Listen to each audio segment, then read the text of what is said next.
recording the session as well. I know that looks a little weird. Here we go. Okay, so let's see. Number one. So guys, I have the review up here for you all, and I know it's going to look real weird for a second, but let me do this. So in our weekly's activity folder, just so you all know, let's see. I did upload, let's see. Okay, so here under week 13, I have all the info about test number 2. So the test all is going to open up tonight at 7 o'clock, and it'll be open from today until next Wednesday, which is the night before Thanksgiving. It'll stay open until right before midnight that day, y'all. The test has 20 questions that come directly from our review. So y'all can use any calculator you have. So if you have like a graphing calculator, that's fine. If you have the calculator app, that's fine. And then I did include the formula sheet for test 2 right here. So again, if you click on this right here, y'all, let me open this up so you can see. Here we go. Here's the formula sheet for test 2. So it's got all the formulas you might possibly need. And so that's on there as well.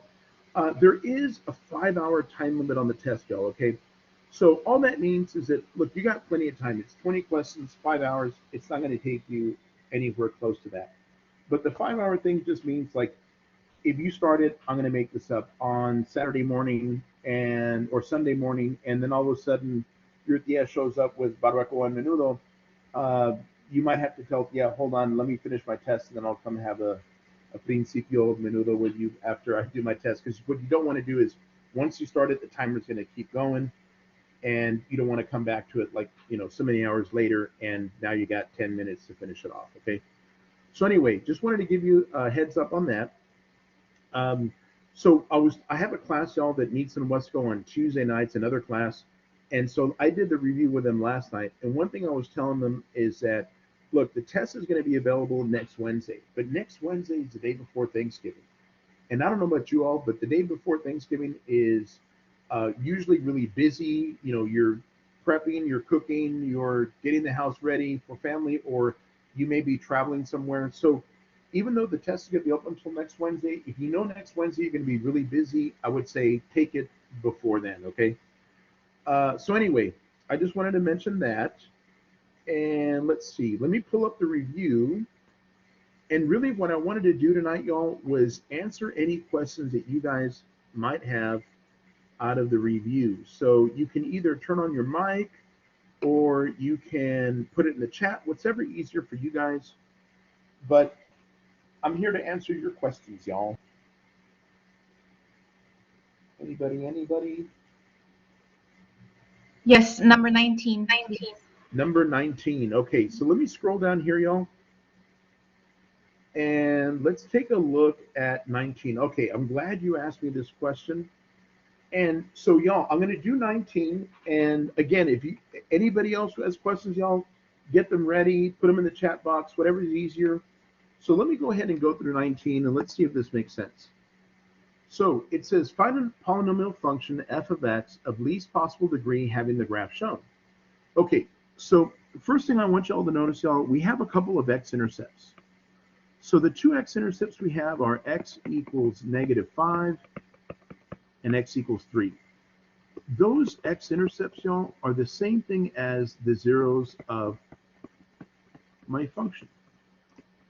So I have a couple of zeros. I have x equals -5 and I have x equals 3. But I want you to notice something here, y'all. This graph, when the graph is coming along here, it hits it at 3, but it bounces off. It doesn't actually cross the x-axis like the way this one crosses through. This one hits it and it bounces. Anytime it does that bounce, it just means that that factor or that zero is going to occur twice, okay? So now that I know the zeros of my function, I'm going to write the factors, okay? So the factors are going to be, I'm going to bring each of these terms over to the other side. So I'm going to have an x plus 5, I'm going to have an x minus 3, and I'm going to have another x minus 3. And so what I'm going to do now is I'm going to write out the polynomial. So the way my polynomial is going to look, y'all, it's going to look like this. F of x equals a times x plus 5 times x minus 3. I'm going to write it like this, x minus 3 squared, because there's two pieces there. Okay, so when I look at my graph, we've talked about this point here and this point here, but we haven't really talked about that one. So I'm going to zoom in a little bit here. So this is another point that's on our graph. And remember, every point is in the form x and y. And since our point is 0 and 9, all that's telling me is that when x is 0, y is going to be 9. Now, I want to mention something, y'all. Remember, y and f of x mean the same thing. So what I'm going to do is I'm going to put a 9 right here. And everywhere I have the letter x, I'm going to put the number 0. Okay, because that's the x number that we have. So 9 equals a, let's see, 0 plus 5 is 5. 0 minus 3 is a negative 3, but it's being squared. So this is 5 times negative 3 squared is 9. So this is a 45a. And when I divide both sides by 45, y'all, we come up with a is 1 over 5. Okay, I can reduce that to 1 over 5. So now the only thing I'm going to do is I'm going to come back to this problem right here. And instead of me writing an a, I'm going to replace it with a 1 over 5. So I'm going to say f of x equals 1 over 5 times x plus 5 and x minus 3 squared. Does that work for number 19? Yes, I had left out I didn't square the 3, and that's why I could not figure it out. Okay, good. I'm glad it worked. And one thing I want to mention, y'all, so I have 3 classes of college algebra this semester. I have you guys, I have another online class with a co-rec, and then I have one that meets, it's a hybrid class, so they only meet 1 day a week in Wesco on Tuesday nights. So last night I reviewed with them, right? And I do my review, we meet in person, but I had some students that they preferred kind of to be at home. So I broadcast the lecture live every Tuesday night on Blackboard, and I record the session. And so last night I recorded me doing the review with them. And so what I'm going to do is tonight I'm going to send you all that review as well. And I'm going to send them this review as well. And then tomorrow night, I'm going to do another review with my other college algebra class, and I'm going to send them Tuesday night's video, tonight's video, and then I'll send you guys in my other class the one that I do with them as well. So I'll let you know, like, you're basically going to get 3 videos, and I tell you also which problems I went over in the review. So far for our class, we have number 19. I did 19 with them last night too, and I also did 18, but don't worry about which problems I've already done with them, y'all.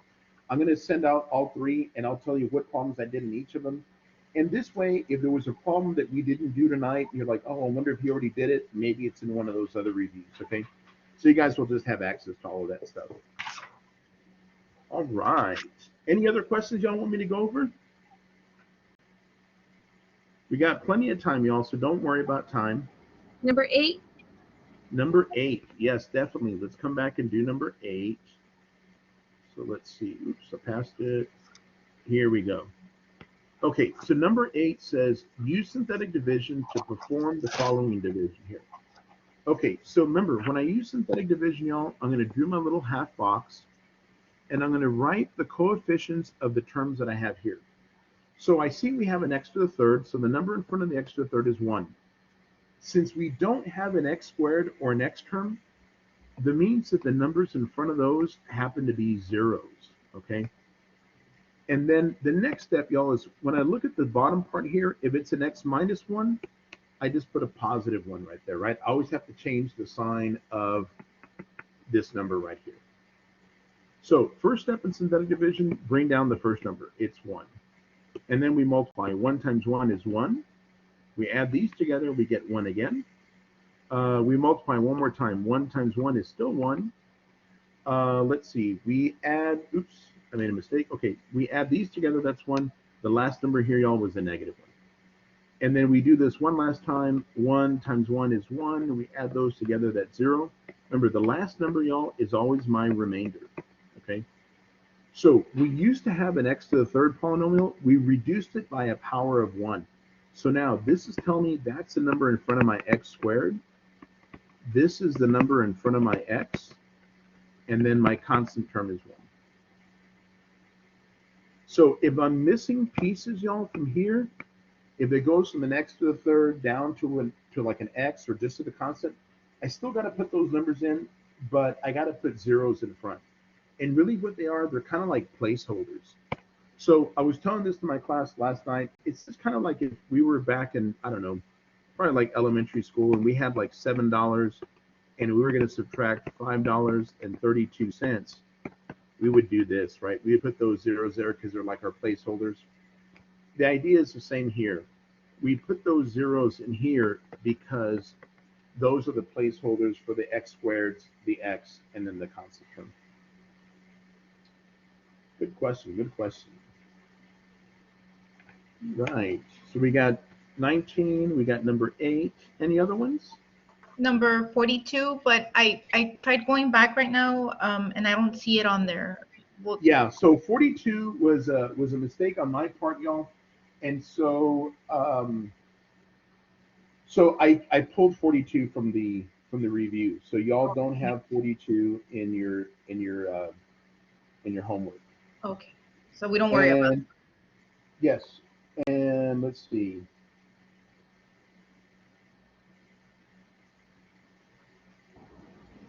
I saw that your 8 is different than my 8. I just sent you a picture of it. Okay, so is this Liz or is this Anna? Anna. Anna. So I just saw yours right now. And I just sent you a quick message back, but I'm going to do your number 8 too. So let's see. Okay, so I'm looking at your number 8, and let's see. So your number 8 looks like this: x to the third minus 125 over x minus 5, right? Okay, so I want to point something out, y'all. I'm glad Anna is asking me this because I want to show you that I'm going to do this problem, y'all, the same way I did this one here. So again, first step I'm going to do, I'm going to put my 1. Remember, I don't have my x squared or my x's, so I'm going to put zeros and then my negative 125. Then remember, the next step is I'm going to change the sign here, so I'm going to put a 5. And I'm going to drop this 1 down, and we're going to multiply it. So 5 times 1 is 5. We add them together, that's still 5.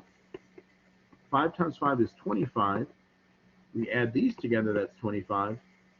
And 5 times 25 is actually 125. So when I add these two numbers together here, y'all, they're going to cancel. That's 0. That's my remainder, right? So notice what I'm going to do. Remember, we used to have an x to the third. So now this is my x squared. This is my x. And this here is my constant term. So I'm glad, Anna, you asked me that because I want to show you all something. I'm going to zoom out a little bit and I'll zoom back in, Anna, so we can all see.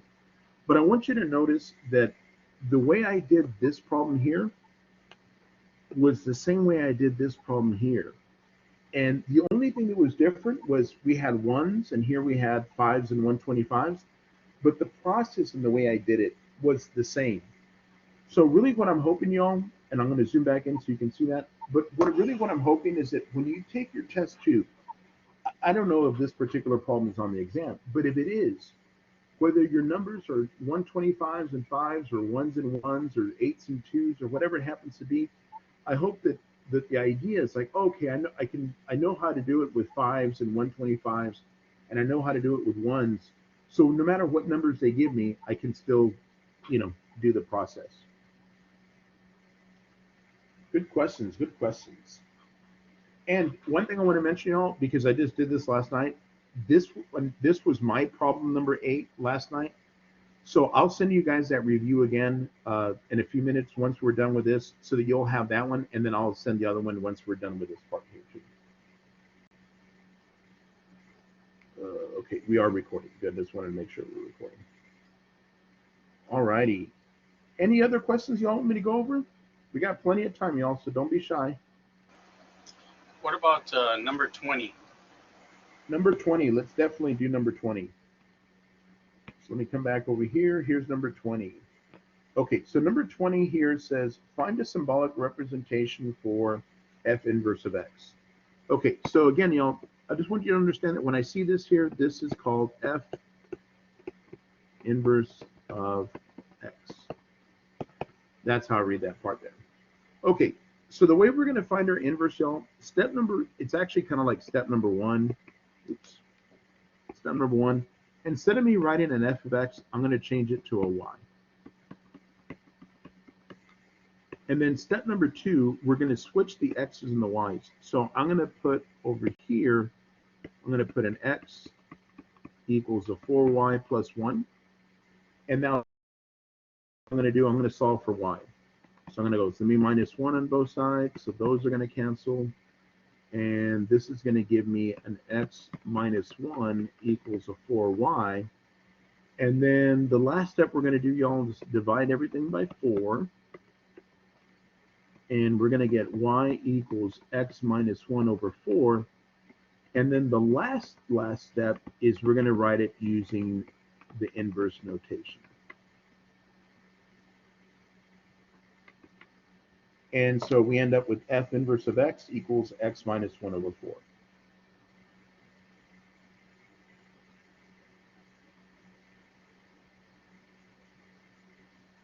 And there's my inverse.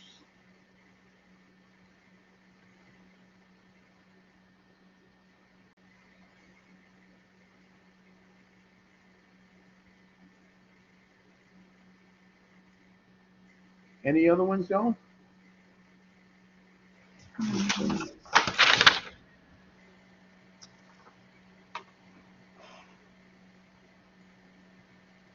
Don't be shy, don't be shy.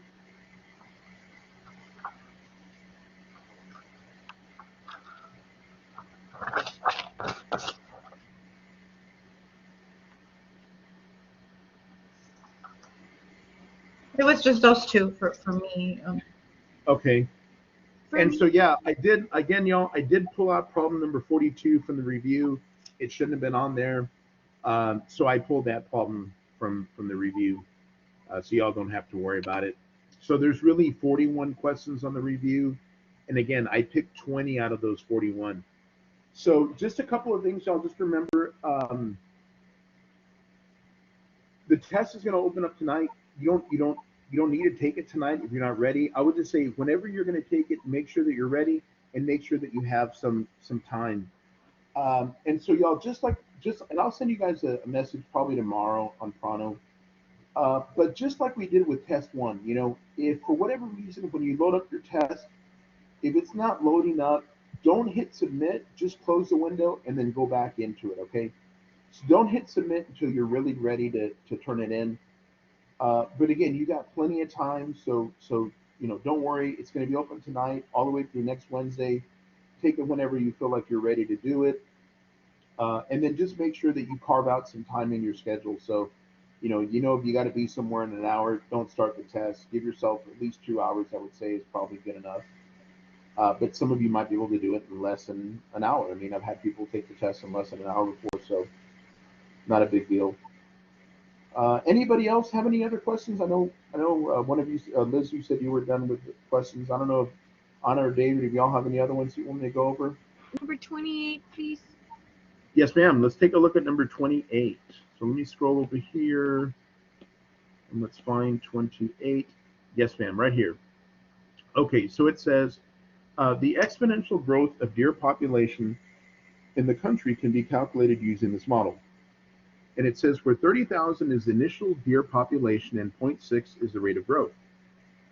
T is the total population after n years have passed. Okay, so it says predict the population after 2 years.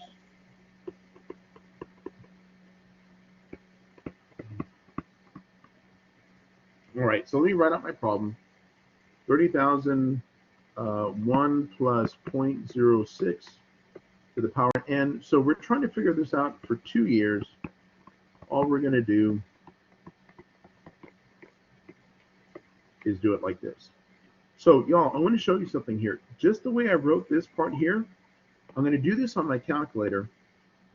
And, oh, here we go. Clear that out. Okay, I'm going to do this on my calculator. And just like the way I have it written on my screen is the same way I'm going to do this on my calculator. So look, I'm going to go 30,000 times, and then parentheses, 1 plus 0.06, close my parentheses off to the second power. So I'm going to use my little exponent button to the power of 2. And I'm coming up with 33,708. So I'm coming up with 33,708.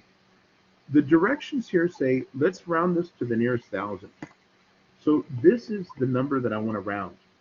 So what we're really asking ourselves is 33,708, is that closer to 33 or 34,000? And we would say, 34. yeah, 34,000, right? Okay. And then part B says, if the initial population was 10,000 and the growth rate was 0.15, how many would be there after 30 years? Okay. So look, in the original problem, here was the equation they gave me. They gave me the initial amount and the growth rate. But now in part B, they changed those numbers. So for part B, this is what I'm going to be using. I'm going to be using 10,000 because that's my initial rate. And then 1 plus 0.15 to the power of n. And so what I'm going to do now to find it after 3 years, what I'm going to do is this.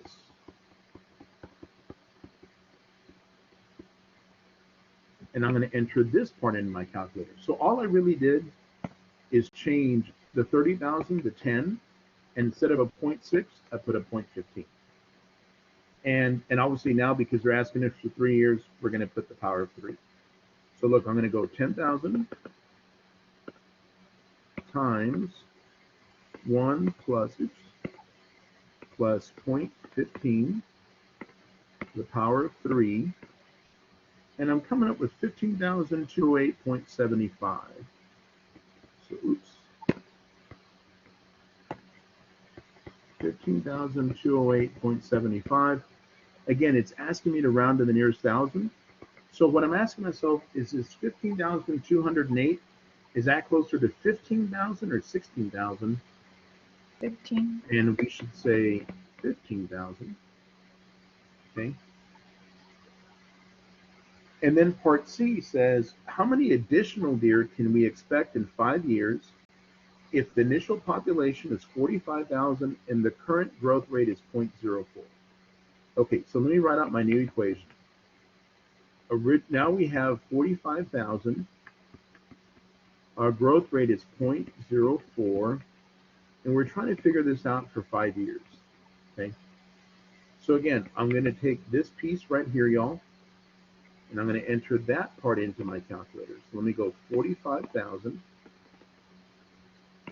times 1 plus 0.04 raised to the power 5. Okay, so I'm coming up with 54,749. Let me see if it still asks. Well, let me just write that number down. 54,749. Still asking me to go to the nearest thousand. So I would say this here would be 55,000, right? But look what the question is saying. How many additional deer can we expect? So what does that mean? That means that we originally started off with 45,000. And in 5 years, we're going to end up with 55,000. So how many additional deer did we get? We got an additional 10,000, right? And all I did really, y'all, is take 55,000 minus 45, because that was the original amount that we had, right?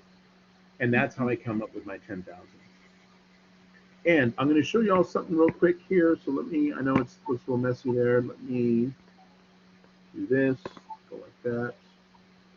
And I'm going to pull up on my end. Let's see, load up. Okay, so I'm going to go to my assignments. And let me see, here's my review. And this question that we were working on was number 28. So let me come back over here. I want you to notice, y'all, on my 42, it already gives me credit. And when I click on 42, it says, this question has been removed. So you don't have to worry about 42. But let me go to question 28. Okay, so let's see. For our first answer, we came up with 34,000. So right here, I'm going to type in 34,123. We'll check it. There we go. For the second part, we came up with 15,000. So right here, we're going to put 15,000. We're going to check it. We got that part right. And then we said we're going to expect how many additional deer? We said 10,000.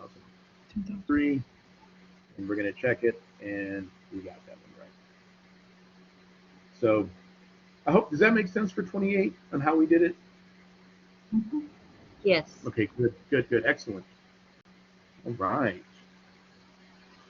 Any other problems that y'all want me to talk about?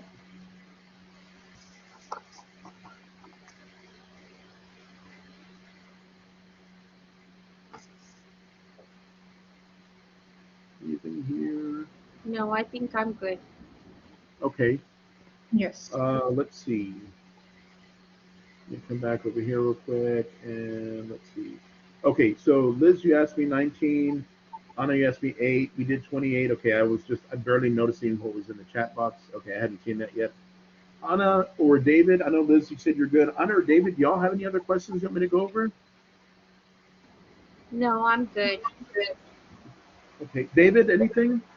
I did have, but it's a little bit outside of this. But I know that we may run into it anyway. Okay, tell me. But just also a curious question concerning on the when we're doing. Let me see.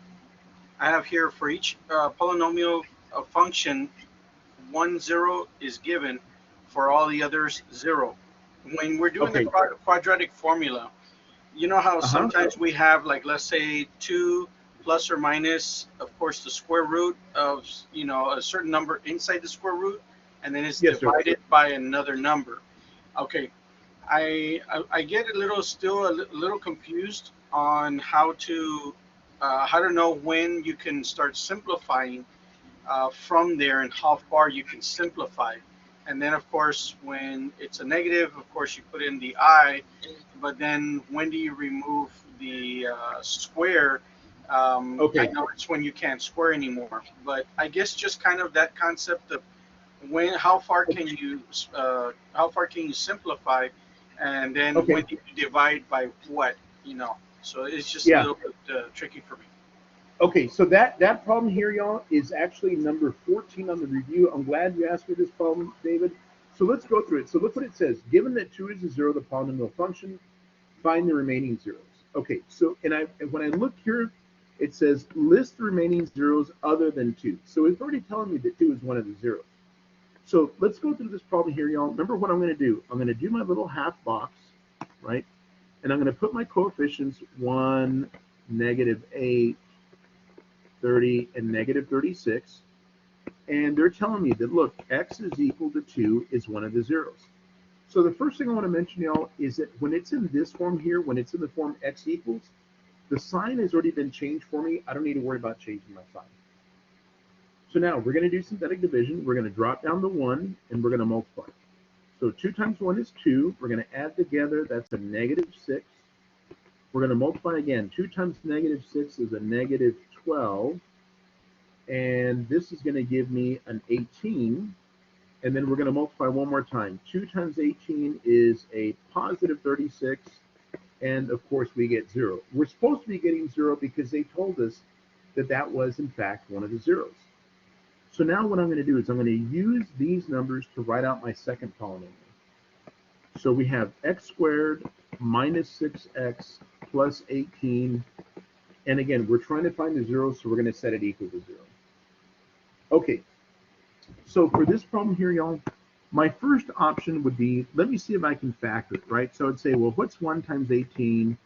Oh, it's 18. And the only numbers that I know that multiply to 18 are these here, but they're not going to add up to a -6.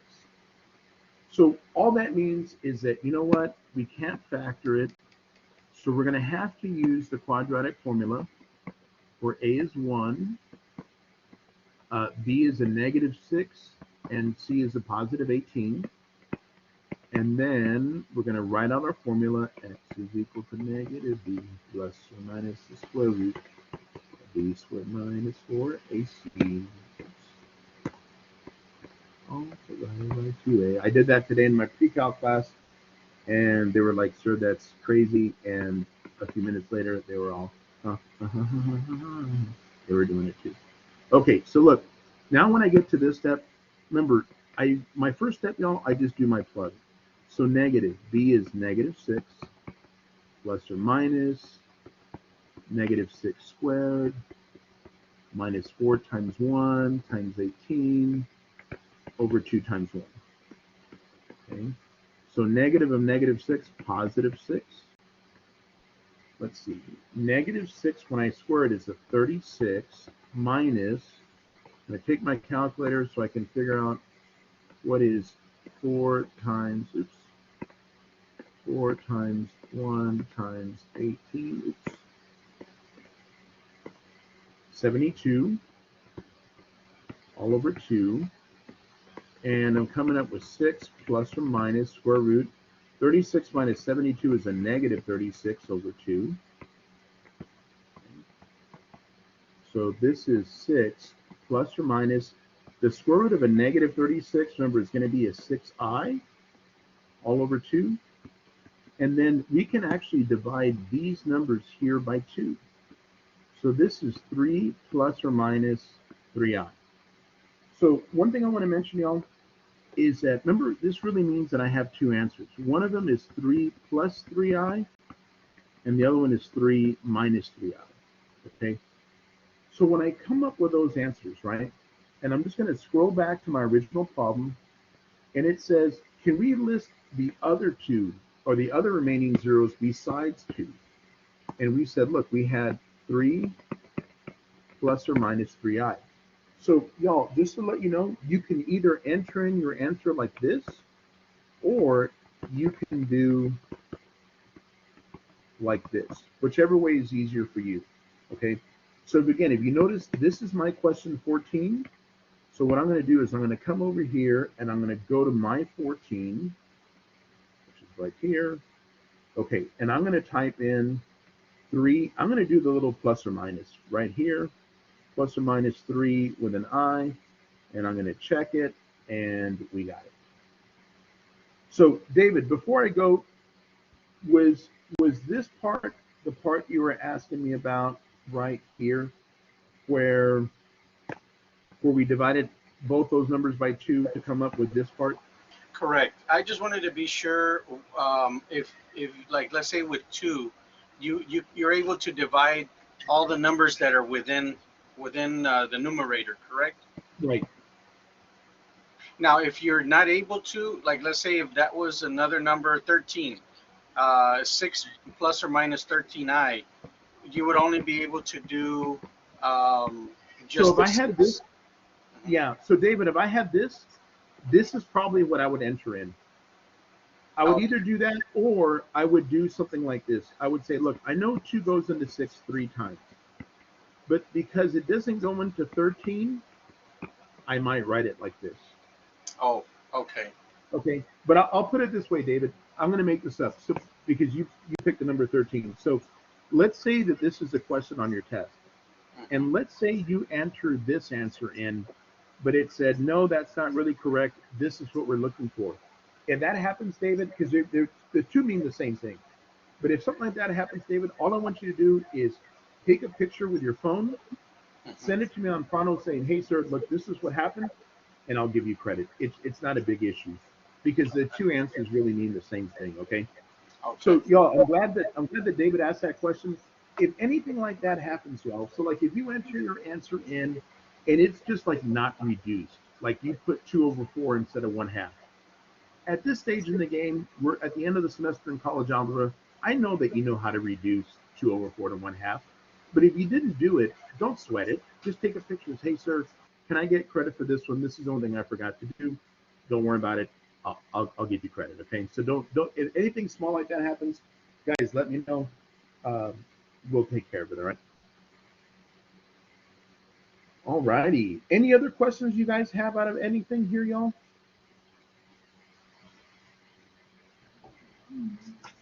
All right. Then what I'll do, y'all, is in a few minutes, I'm going to send you guys the video link from the review that I did last night. And then I'll send you, and sorry, I'm going to see which question this was. This was 14. And then I will send you the video link for this one as well. And this way you guys will have both, and you can say, hey, you know what? Maybe we didn't do a problem here tonight, and you come across it. Maybe it's in the review session that I did last night, or maybe it'll be in the one that I'm going to do tomorrow night, okay?